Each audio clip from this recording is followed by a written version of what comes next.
Okay.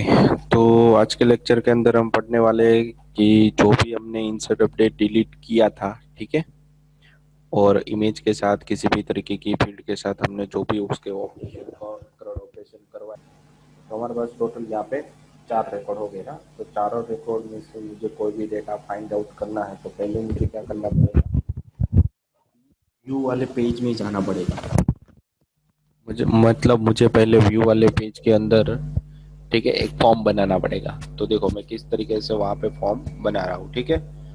तो मैं आपको यहाँ पे दिखा रहा हूँ कि हमारे व्यू वाले पेज के अंदर जो भी हमारी यहाँ पे कोडिंग दिख रही है, तो हमारा सारा डेटा कहाँ से आ रहा है, ठीक है, इस टेबल के अंदर ही है ना सारा कुछ। तो मुझे यहाँ पे एक फॉर्म बनाना पड़ेगा। मतलब मैं यहाँ पे br दे देता हूँ, ठीक है, और उसके नीचे एक फॉर्म टैग बना रहा हूँ। देखो वो अच्छे से दिखाने के लिए मैं थोड़ी स्पेस दे देता हूँ यहाँ पे। फॉर्म मेथड आपको पोस्ट बनानी हो तो बना सकते हो, पर मैं यहाँ पे एज अ गेट ले रहा हूँ। कब गेट लेनी है, कब पोस्ट लेनी है, वो मैं आपको यहाँ पे दिखा रहा हूँ, ठीक है। तो क्या करना है कि मेथड लेनी है आपको गेट, ठीक है।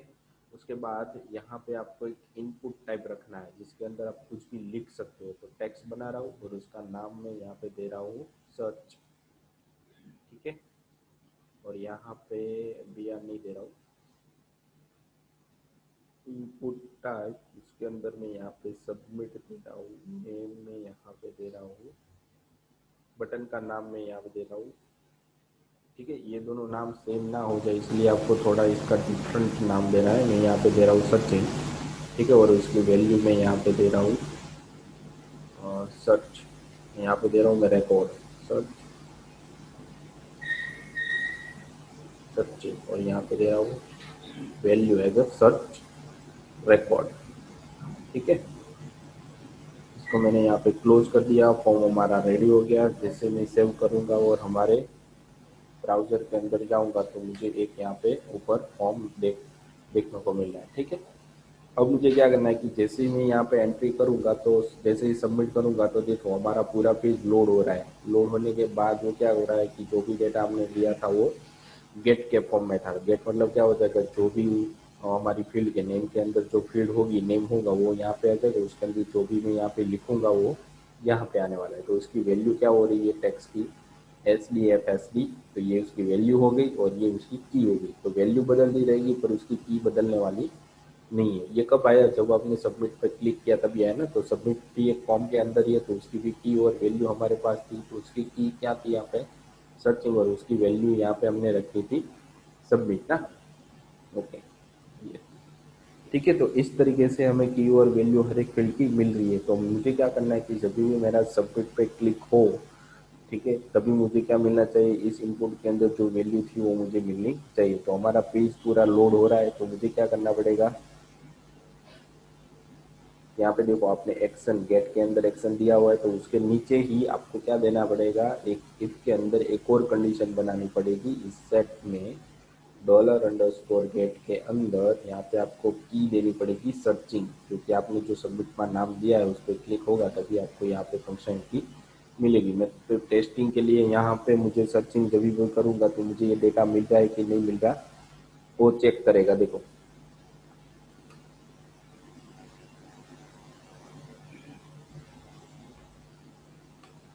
तो सर्चिंग में कुछ एरर है, सर्चिंग में पूरा डेटा यहाँ पे नहीं मिल रहा हमारा, ठीक है। अब देखते हैं,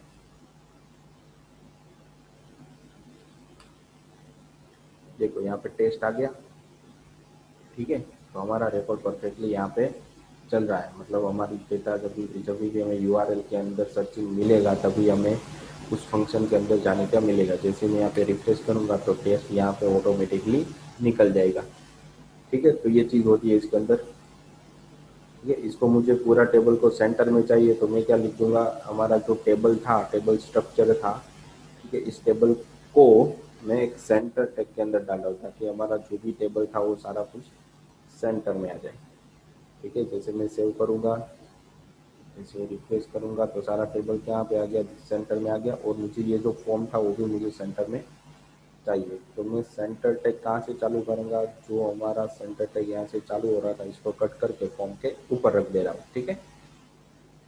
जैसे ही सेव करूँगा यहाँ पे सारा कुछ सेंटर में आ गया। जैसे मैं यहाँ पे फाइंड करूंगा तो देखो अब मुझे टेस्ट मिलेगा, यहाँ पे मिल रहा है ना, ठीक है, मतलब हमारा फंक्शन है वो सही से चल रहा है। तो मुझे कौन सी वैल्यू चाहिए उसमें से, ये जो की थी ये तो सेम है, उसके अंदर जो मैं लिख रहा हूँ वो मुझे चाहिए। जैसे कि मैं यहाँ पे लिख रहा हूँ जीवन, जैसे मैं सबमिट करूंगा सर्च रिकॉर्ड तो मुझे यहाँ पे देखो नाम क्या मिल रहा है, जीवन मिल रहा है। तो की हमारी सेम हो तो उसकी वैल्यू हमेशा ऑलवेज बदलती रहती है। तो मैं क्या कर रहा हूँ कि हमारे हमने जो अभी फंक्शन बनाया उसके अंदर मुझे वो की मिल रही है कि नहीं मिल रही वो मुझे देखना है। डॉलर अंडरस्कोर गेट के अंदर मैं यहाँ पे क्या लिख रहा हूँ, सर्च, ठीक है। जैसे मैंने सर्च लिख दिया, अब मैं जो टैक्स के अंदर लिखूंगा वो मुझे यहाँ पे मिलना चाहिए, ठीक है। तो जैसे मैं रिफ्रेश किया तो यहाँ पे जीवन आ गया, फिर यहाँ पे मैं केवल लिख रहा हूँ, ठीक है। जैसे ही फाइंड करूंगा तो मेरा यहाँ पे मुझे यहाँ पे केवल मिल रहा है, ठीक है। तो जो भी मैं लिख रहा हूँ वो मुझे यहाँ पे एज इट इज मिल रहा है। अब मुझे क्या करना है कि जो भी मुझे मिल रहा है उसको मुझे इस डेटाबेस के अंदर टेबल में फाइंड होना चाहिए, और मुझे जो डेटा मिल रहा है वो यहाँ पे मिलना चाहिए टेबल के अंदर, मतलब टेबल में डेटा बदलना चाहिए, ठीक है। तो उसके लिए मुझे क्या करना पड़ेगा, अगर मेरे पास सर्चिंग हो रही है, अगर मुझे सर्चिंग के अंदर डेटा मिल रहा है तो मुझे यहाँ पे क्या करना पड़ेगा, एक क्वेरी लिखनी पड़ेगी, ठीक है। तो क्वेरी किस तरीके से आती है यहाँ पे, तो यहाँ पे देखो मैं क्या लिख रहा हूँ, जो आपने वेरिएबल नीचे की साइड दिया है वही आपको यहाँ पे रखना है। अब देखो होता क्या है कि अभी भी आपकी सर्चिंग चालू होगी तो आपको ये वाला डेटा मिलेगा, और सर्चिंग नहीं हो रही तो आपको इस पार्ट को एल्स में डाल देना है, मतलब जो दूसरी, मतलब जहाँ से आपको सारा रिकॉर्ड मिल रहा था उसको आपको एल्स वाले पार्ट में डालना। मतलब क्या हो जाएगा, आपकी जब भी क्वेरी चलाओगे, ठीक है, तो क्या मिलेगा, अगर आपके पास किसी भी तरीके का सर्चिंग ऊपर नहीं मिल रहा, मतलब गेट के अंदर यहाँ पे आपको कुछ भी नहीं मिल रहा, मतलब ये आपका ब्लैंक है, ठीक है। तो सर्चिंग के अंदर कुछ नहीं मिला मतलब एल्स में चला जाएगा, एल्स में आपको सारा रिकॉर्ड फेच करके यहाँ पे दे देगा। अगर आपको यहाँ पे किसी भी तरीके का डेटा मिल रहा है तो इफ वाले पार्ट में जाएगा और सारा डेटा आपको फेच करके नहीं देगा। देखो प्रॉब्लम कहाँ पे आ रही है, अगर मैं एल्स नहीं ले रहा हूँ तब, तो देखो वो भी मैं आपको दिखा देता हूँ ताकि आपको और अच्छे से समझ में आ जाए, ठीक है। तो एल्स वाला पार्ट मैंने यहाँ से निकाली दिया, फिर इफ वाला पार्ट रखा है, ठीक है। अब देखो यहाँ पे मुझे क्वेरी लिखनी तो है ही, ठीक है। तो यहाँ पे मैं क्वेरी क्या लिखूंगा, मुझे डेटा चाहिए, कौन सा डेटा चाहिए, जो डेटा हमारा सर्चिंग के अंदर नेम के अंदर आ रहा हो वो। तो select star from student where, ठीक है, मुझे एग्जैक्टली नहीं चाहिए, जो भी हमें यहाँ पे नाम मिल रहा है वो नाम मुझे हमारे टेबल के अंदर, मतलब उस फील्ड के अंदर एग्जैक्टली मैच नहीं होना चाहिए। अगर मेरे पास के हो तो भी मेरा जितना भी डेटा जो वर्ड है, ठीक है, इसके अंदर जो केवल लिखा है उसके अंदर स्टार्टिंग के से जितने भी नाम हो रहे वो मुझे मिलने चाहिए।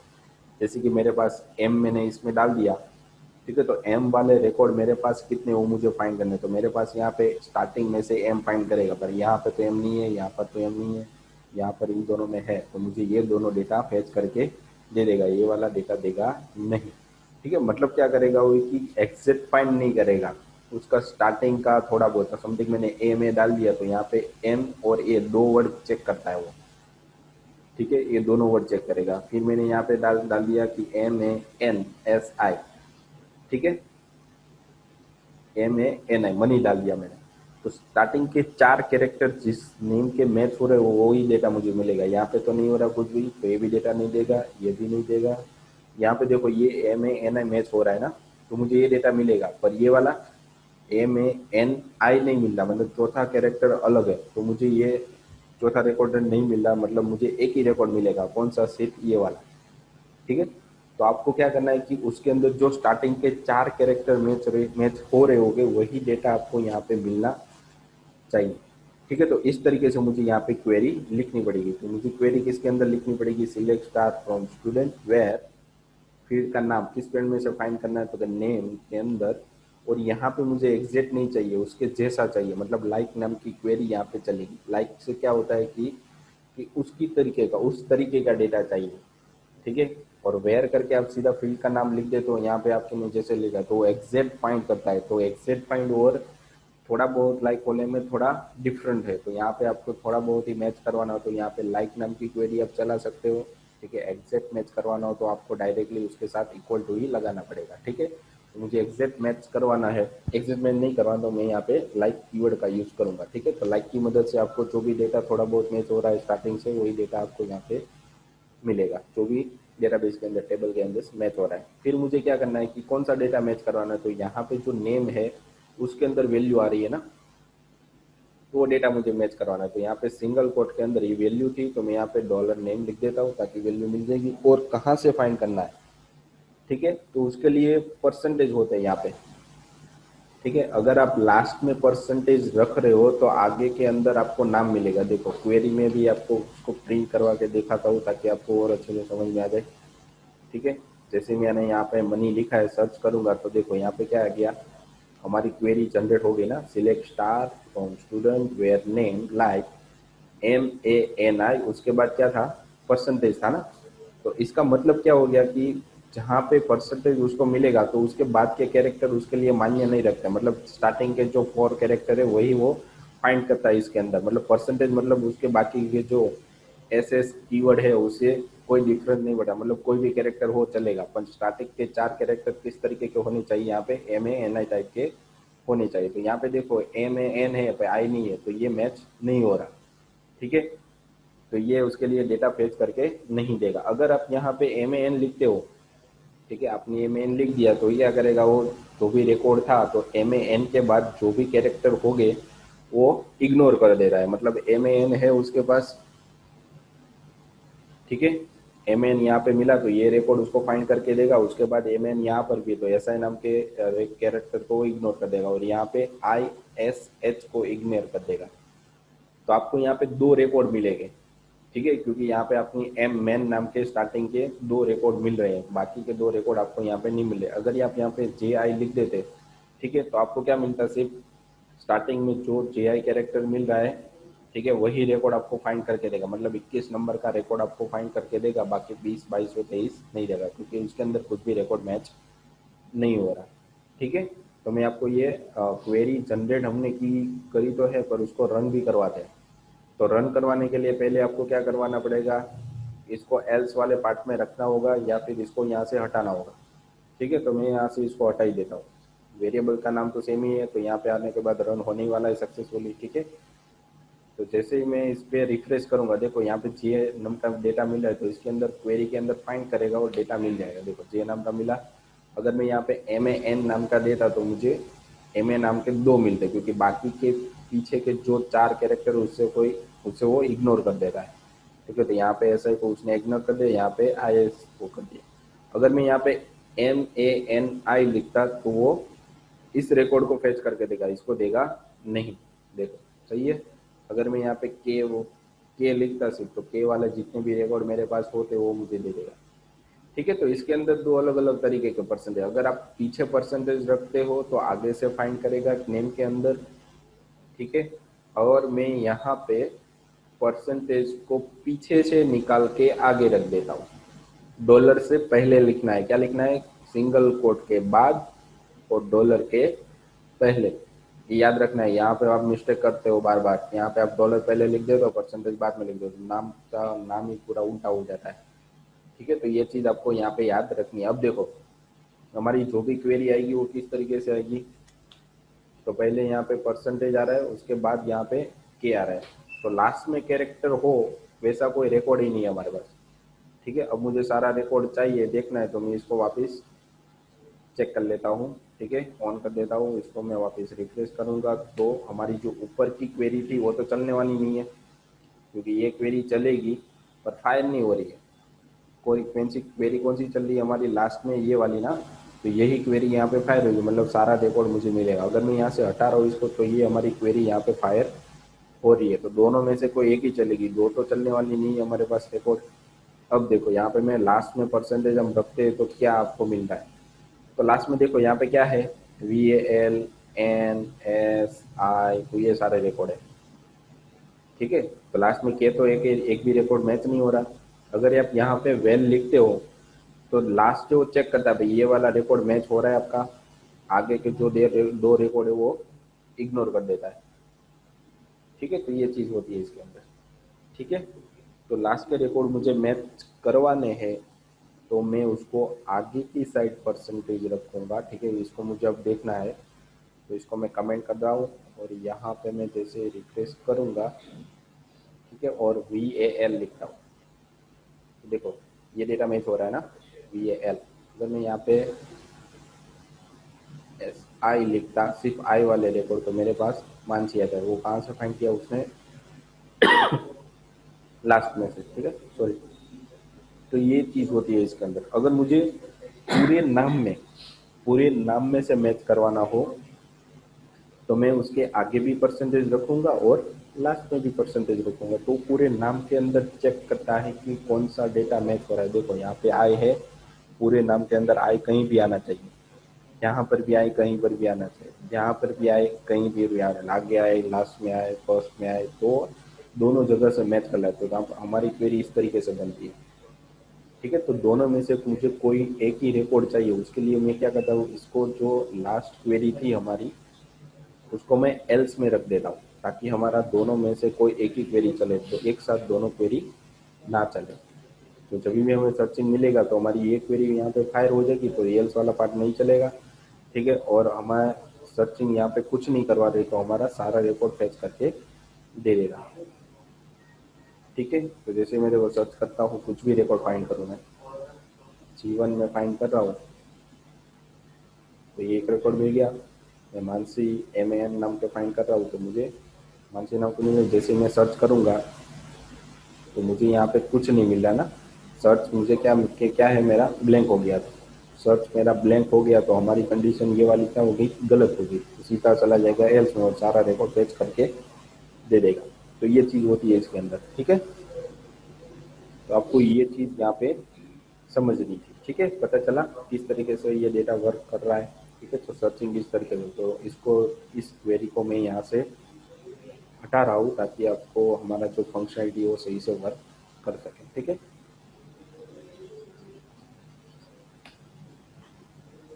अब देखो केवल एंटर दे दो, मिल गया।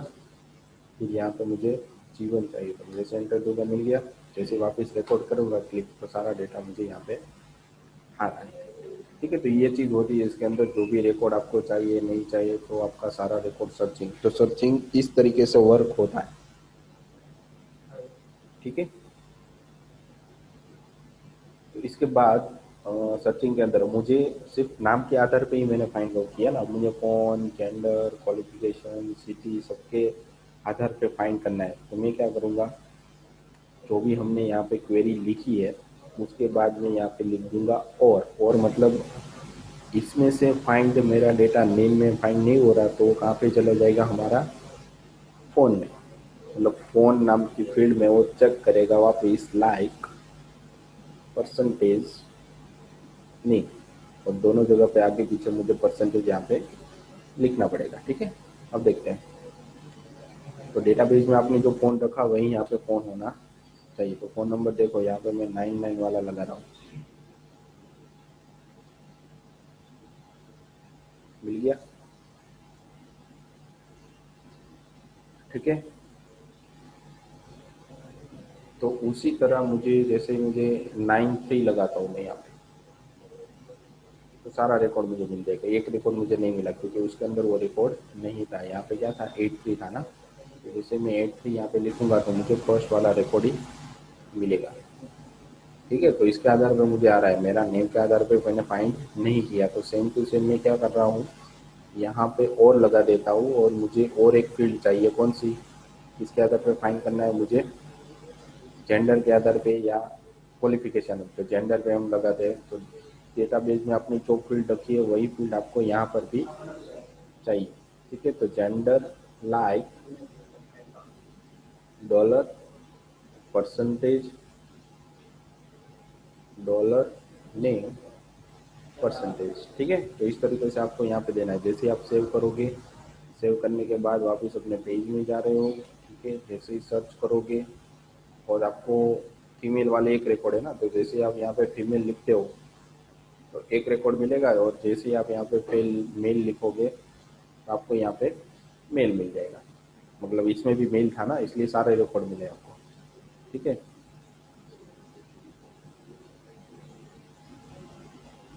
तो मेल में से आपको फाइंड करके वो नहीं देगा, क्योंकि इसके अंदर क्या हो जाता है, थोड़ा डिफरेंट पूरे रिकॉर्ड वो फाइंड करता है, इसलिए फीमेल में से आपको फैच करके वो दे देगा। ठीक है, तो इस तरीके से आप सर्चिंग करवा सकते हो। और क्या है कि जैसे मैं यहाँ पे केवल लिखता हूँ तो देखो यहाँ पे क्या हो जाता है कि नाम गायब हो जाता है, चला जाता है। तो वो नाम रहना चाहिए ना, मुझे चेंज करना होगा तो। ठीक है, तो नाम रहने के लिए आपको वो नाम कहाँ पे मिल रहा है, देखो यहाँ पे ऊपर मिल ही रहा है। तो उसमें से मैं डेटा फाइंड करके कहाँ पे रख रहा हूँ, यहाँ पे।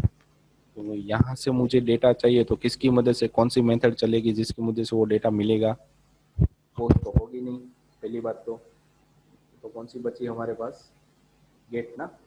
तो मुझे इस फॉर्म के अंदर वैल्यू टैग के अंदर PHP में इको $$get में यहाँ पे लिख देना है सिर्फ सर्च, ताकि वो डेटा मुझे जब भी मिले ऊपर तो यहाँ पर भी एज इट इज़ वो प्रिंट हो जाए। ठीक है, जैसे ही रिफ्रेश करोगे तो आ गया।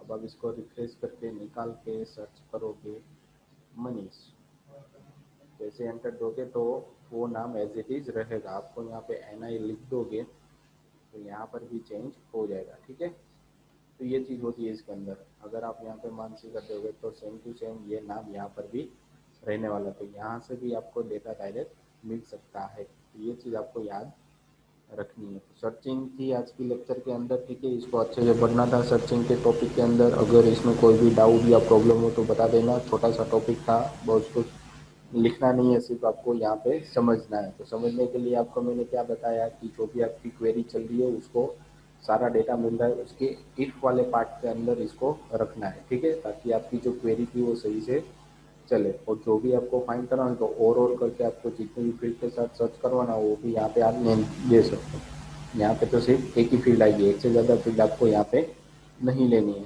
ठीक है, तो आज के लेक्चर के अंदर इतना ही था। इसके बारे में अच्छे से देखना और इसकी प्रैक्टिस कर लेना।